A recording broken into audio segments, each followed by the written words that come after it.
The corpse run is a gaming staple. Sure, it's just go get your body back, but even that one idea is made up of tons of little choices. A corpse run can be a tiny speed bump, or full of complex systems that your players have to plan around. It can be an afterthought, or so important that you have to drop everything and deal with it right now. Each game has its own style, and each style has its own consequences. The corpse run is one game design idea built from 100 bricks, and designers get to choose each one by hand. And best of all, there's no way to screw it up. Everyone loves a corpse run, right? Let's get into it. Today we're dissecting the best corpse runs in games. You ever want to learn to code? You'll love today's sponsor, boot.dev. Seriously, these guys have made a great tool to gain real coding skills that you can apply to your existing job. Or it's great if you want to figure out if a career in software is right for you. Boot.dev uses tools from modern game design to make it as easy and fun as possible to develop your skills in real back-end development programming languages, like Python, SQL, Go, and TypeScript. You earn XP, get loot, grind challenges, and before you know it, you've got a real new skill.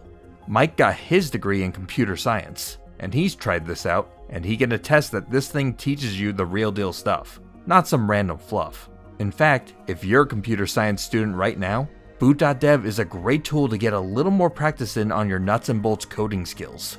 Boot.dev has a 30-day, no questions asked refund policy, and the site is full of free demos on every one of their courses, as well as an active Discord community there to help people like you learn how to code the right way. Go to boot.dev and try out what they've got for free. Then use my code DESIGNDOC to get 25% off your first year on their annual plan. Thanks to boot.dev. Alright, let's get everyone on the same page quick here. What is a corpse run? In some games, after dying, some part of you is left behind. It could be your paycheck, your car keys, your experience. Something is saved for you to grab during a later run. Getting back to this point may let you recover some or all of these components, and continue on your way.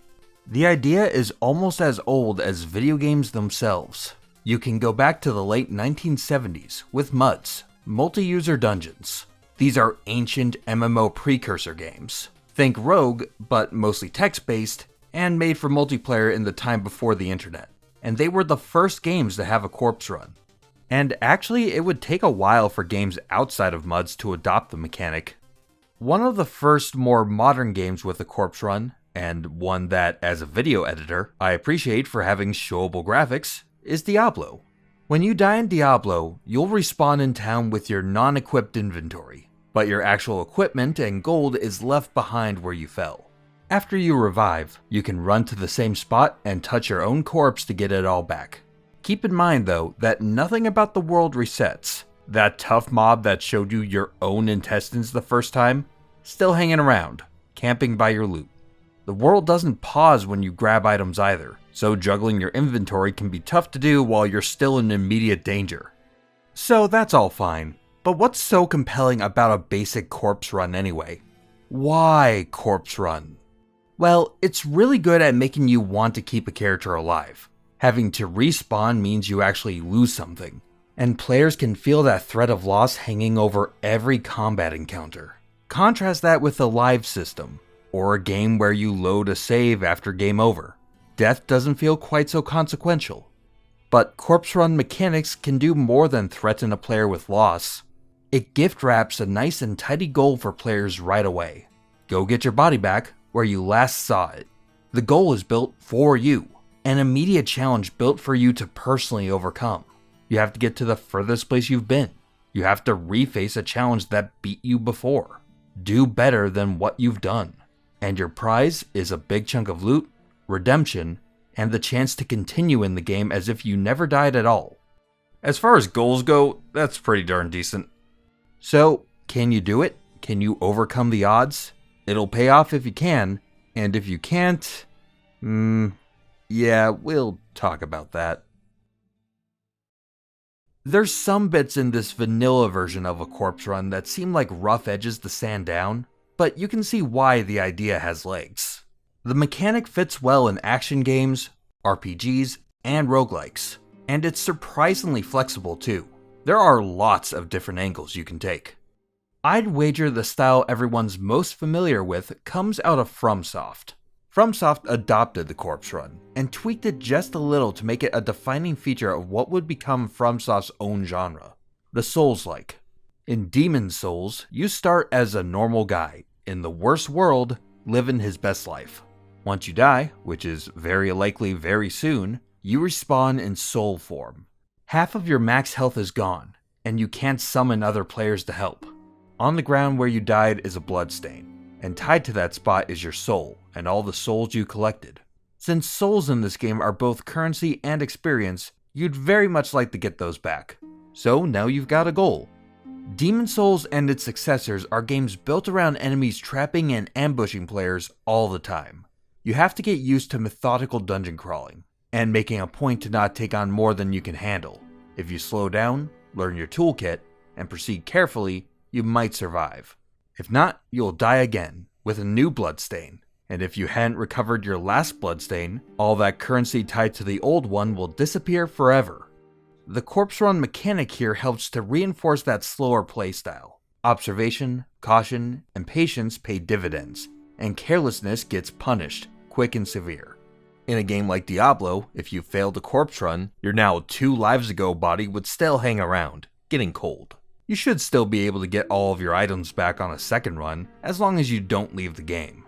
In a Souls-like setting, the corpse run has incredibly high stakes. The tension ratchets higher as you get closer and closer to your bloodstain. You only have one shot to get this back, so you have to make it count. Good job. Now, stop dying. What did I just say? The more severe losses in this style shapes both what you do on the run itself and what you do to not need to do a corpse run in the first place. These mechanics reinforce each other, but the details can be flexible. Each Fromsoft game afterwards kept working off of this same basic template, with little changes to the system from title to title. In Dark Souls 1, the big penalty to your max health was removed. Losing half of it was maybe a little too big of a punishment. Having to do what you couldn't do before, with half the margin for error is, well, it's pretty severe. Dark Souls 2 split the difference, making you lose 5% of your health on each death until you restore yourself. Still a penalty, but not quite so daunting. Bloodborne switched things up a little. This time, random jerks near where you died can absorb your bloodstain too. You'll get your money back over their dead body. Before, you could maybe cheese the system a little and beeline for the bloodstain to grab it, and then book it out of there. Now you'll actually have to defeat something to restore yourself, adding to the pressure and pushing you to learn your foe. Elden Ring let off the gas a lot more, with more frequent checkpoints, many placed right before boss encounters in the overworld. The average corpse run isn't nearly as long of an actual run as it used to be, but it's still not easy. No matter the exact details, the Soulslike is the template for the modern corpse run, more so than MUDs or Diablo, especially in the console space. I'd argue that the very punishing nature of the idea kept it from being more widely adopted earlier, but Fromsoft's focus on making a difficult yet fair game helped revive the popularity of the mechanic. It's an even less forgiving version than what we saw in Diablo, but I think it contributes a lot to the distinctive feel of a Soulslike. It's easy for a corpse run to focus almost entirely on mechanics, but you can mix in more story bits too. Hollow Knight's corpse run has strong integration into its narrative, feeding into who your character is. When the knight dies, he leaves behind his shade. He loses cash, and his soul gauge is broken, which is what you use to fire off spells. The shade isn't just a bloodstain to collect or a random enemy powered up like in Bloodborne. It's actively hostile, floating towards you to attack when you approach. It's a piece of you, so it evolves as you progress. It'll gain the same spell abilities that you've learned, and use them against you. This treatment of the bloodstain as a reflection of the knight's lost power adds some fun lore and a gameplay twist to the mechanic. If you died far from a checkpoint, or in an awkward spot, Or if the shade is just too big and scary for you to deal with today, you could choose to avoid it altogether. A special NPC in the hub town can be bought off with a rancid egg, and the shade will be summoned right to you to fight where you stand. You could make it even easier for yourself, but that's only for the really, really good nights. So far, the corpse runs we've talked about have been in pretty heavy games. A lot of serious tones, serious bones, and demanding tasks. You might think a corpse run would have no business in a Mario game. Doesn't fit the tone. But you don't always have to call it a corpse run. A death in Super Mario Odyssey makes you lose just a handful of coins. Assuming you didn't fall into a pit or something, 10 coins will be left in a ring where you died, and you can pick them up on your next run. In these games, 10 coins is not a lot of money. They're not critical to progression. They're just there to let you buy cosmetics for funsies. So you wind up with none of the pressure of a game like Dark Souls that almost demands that you get your stuff back immediately. This turns it into more of a, oh yeah, I remember dying there marker. A reminder of what you've done before, and if you get past that point, of your improved skill if you really overthink it. You can absolutely inject a light dash of the flavor of a corpse run in a game without having to go all the way towards punishing difficulty. Tunic does this too, getting a half step closer towards other Soulslikes. You drop 20 bits of gold, tied to a ghost of yourself that you need to retrieve to get your money back. Die again, and that ghost is overwritten. Gold is a bit more functional in Tunic, with actually useful items to buy, but you aren't going to be in that big of a money hole here either. A touch more tension that fits a little better in the world of Tunic. And even if these changes don't make the run functionally that difficult, the presence of the mechanic helps the game as it tries to match the style of its Souls-like contemporaries. Before we get too much further, I'd be remiss if I didn't shout out World of Warcraft here for completeness sake. Classic WoW had the notorious Walk of Shame to get your body back.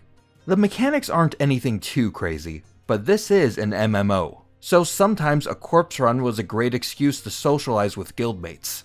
A chunk of time to talk about what went wrong on a raid, or what to do on the next one, or just having the time to talk without the pressure of the game getting in the way. Alright, mask off. I'm sick of giving this mechanic like 200% benefit of the doubt. I really don't like the corpse run. I never did. I get why it's there. I never liked it. And most of you seem to agree with me. I thought it was mixed. But when I sent out the preview post of this video, I was surprised at how almost universally negative the mechanic was being received. The compelling elements of a corpse run, difficulty, tension, FOMO, real stakes, also bring with them some real negatives. For example, it's actually kind of tricky to decide where to put the body.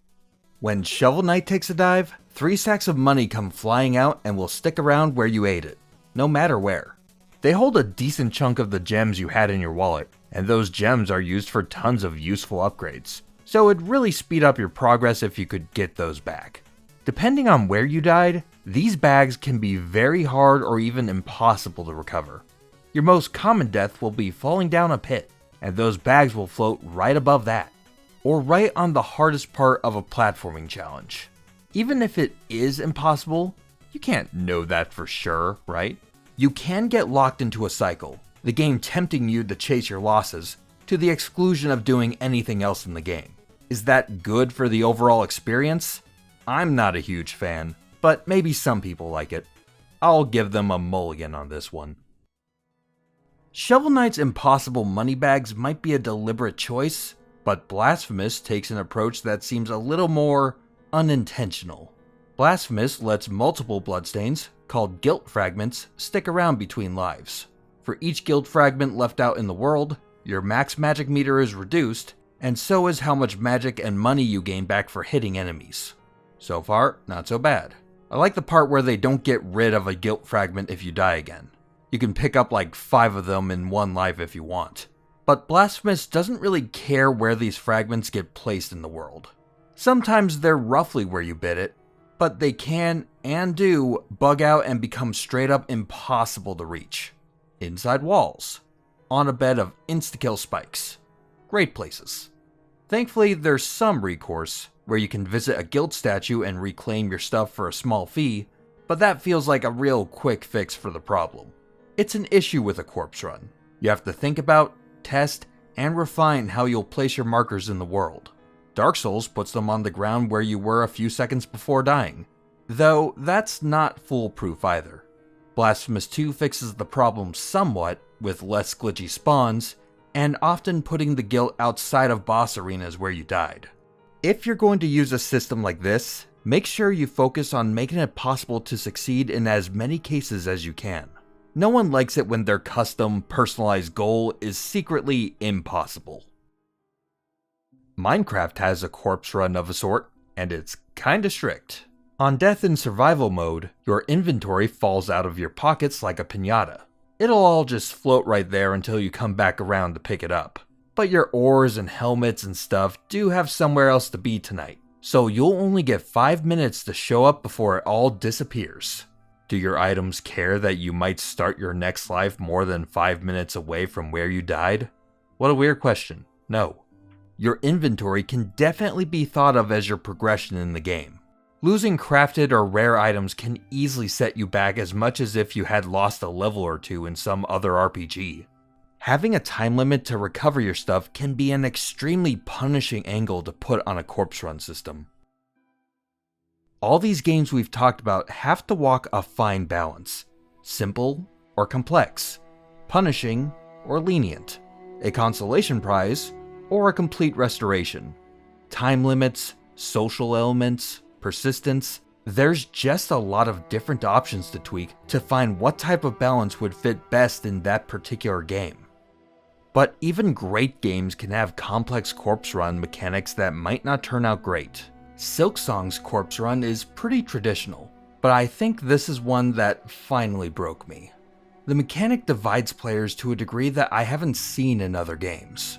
Compared to Hollow Knight, Silksong simplifies things. You aren't fighting a ghost of yourself. Instead, Hornet will leave behind a silk cocoon, your rosary currency, and will take a hit to her silk spool, the soul gauge equivalent, to its original base amount. Any expansions you've gathered are inaccessible until you break open this cocoon. You'll also recover a lot of silk when it breaks, so you can use it strategically during fights to refill your meter. It's left roughly where you died.